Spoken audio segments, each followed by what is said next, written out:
वर्षों तक कभी नियमावली में त्रुटि नहीं पड़ी। तो जो गुरु प्रदत्त नियम है, सबरी मां को विश्वास था गुरुदेव के वचन झूठे नहीं होते। उन्होंने कहा है कि प्रभु आएंगे तो आएंगे प्रभु।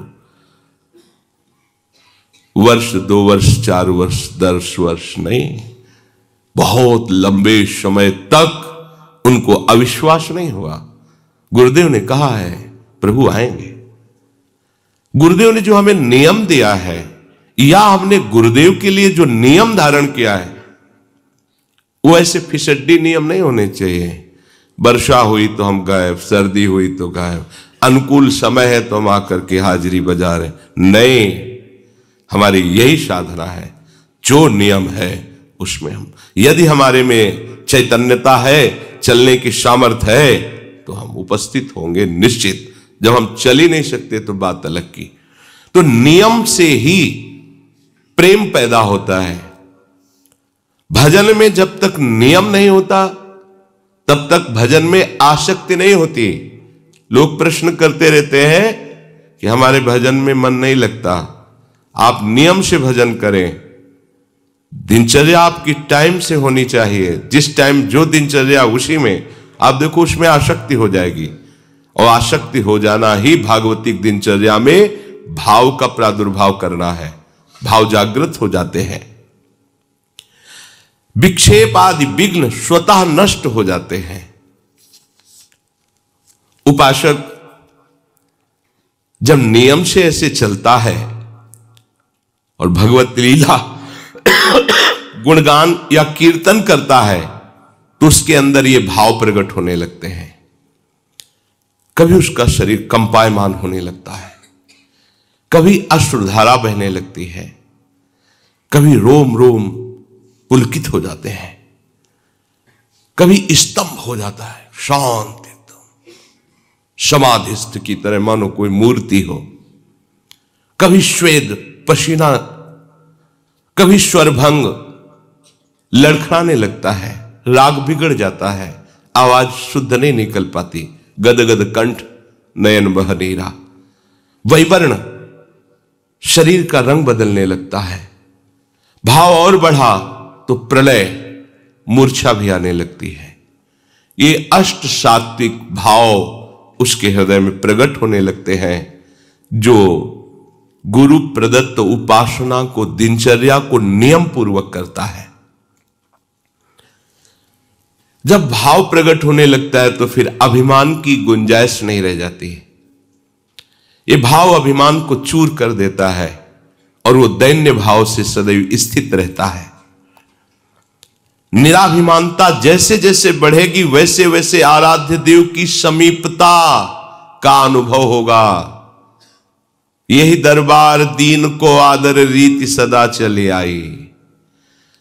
जैसे जैसे तुम्हारा अभिमान गलित होगा, दैन्यता बढ़ेगी, वैसे वैसे तुम्हारे हृदय में भगवत सानिध्य का अनुभव होगा। मेरे प्रिय लाल मेरे पास है, ऐसा अनुभव होगा।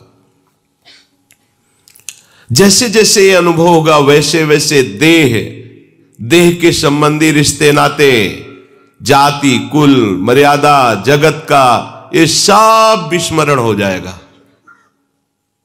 एक साथ सबका विस्मरण हो जाएगा। भगवत प्रेम में जगत की स्मृति की कोई भी जगह नहीं रहती, शरीर की स्मृति की कोई जगह नहीं रहती, भोग स्मृति की कोई जगह नहीं रहती। उसके हृदय में तो बस अपने प्यारे की स्मृति का राज्य होता है। हृदय स्मृति से भरा हुआ है, अपने प्रीतम की याद में डूबा हुआ है। प्रभु और माया ये दो पक्ष हैं।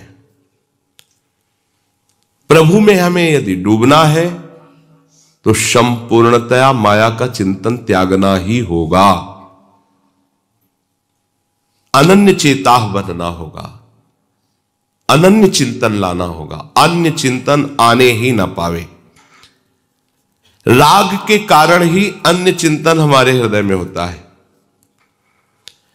विषय तुम्हारे पास हो पर उसे भोगने की इच्छा ना हो, इसे वैराग्य कहते हैं।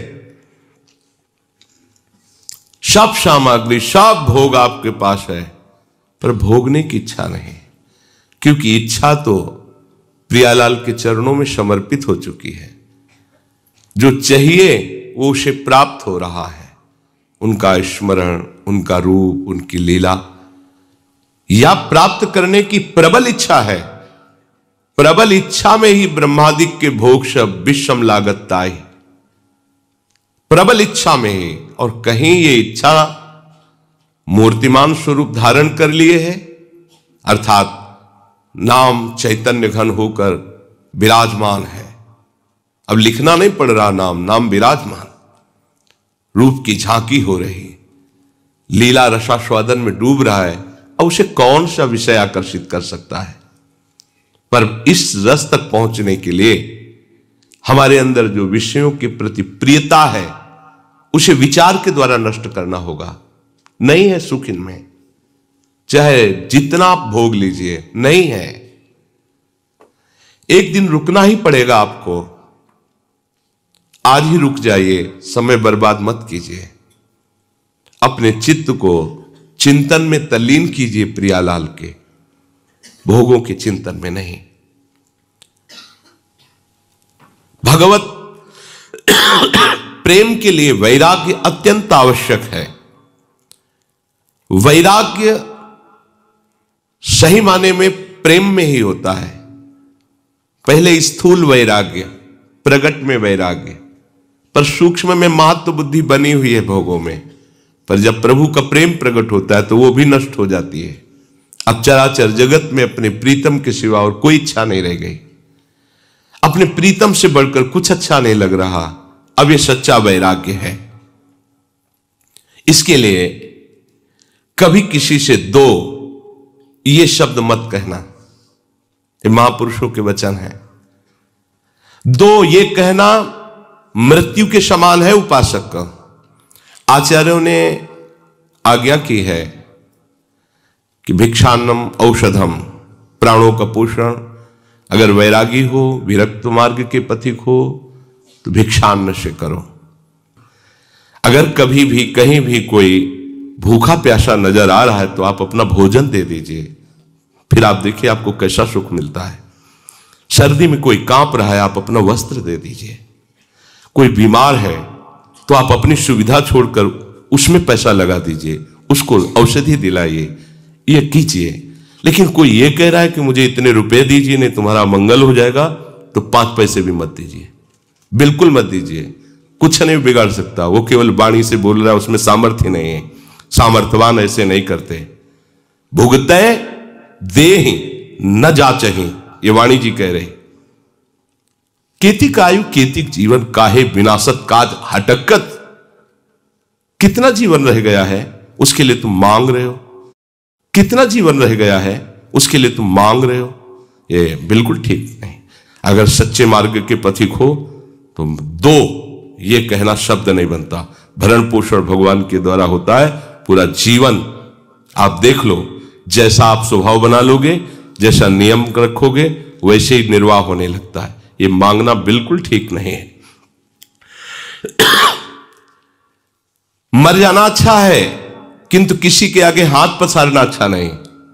विरक्त हो तो केवल आदेश है आचार्यों का, भूख लगेगो मांग खाओगो, गिनो न साँझ सवेरो, ब्रजवासिन के जूठ टूक और घर घर छाछ महेरो। ब्रजवासियों के अन्न से उदर पोषण मांग करके एक एक रोटी कर ली, इसके अलावा मांगने का अधिकार नहीं है। किसी भी चेष्टा द्वारा अपनी आवश्यकता की सूचना उपासक यदि किसी को देता है तो अन्य आश्रय हो जाता है और अपना पतन करा लेता है। देता है तो अन्य आश्रय हो जाता है और अपना पतन करा लेता है। जो कोई ऐसा सोचता है कि मैं मांग कर परोपकार करूंगा, वो परमार्थ का पथिक ही नहीं, अनुचित है। हमें यज्ञ के लिए पैसे दे दो, हमें भंडारे के लिए पैसे दे दो, ये बिल्कुल ठीक नहीं है। ये परमार्थ का मार्ग नहीं है, ये स्वार्थ का मार्ग, एक व्यापार हो गया।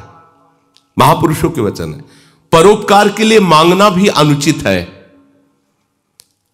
उपासक को भूख लगे तो रोटी मांग लेनी चाहिए, उससे गृहस्थी का भी मंगल होता है और उपासक का भी मंगल होता है। किंतु इसके अलावा दो ये शब्द कहना, आपके 5 शक्तियां उसी समय चली जाती हैं। ह्री, श्री, धी, ज्ञान और वैराग्य। आपका तेज, आपका ऐश्वर्य, आपकी बुद्धि, आपका ज्ञान और वैराग्य पांचों नष्ट हो जाते हैं मांगने वाले से। मांगने के संकल्प से ही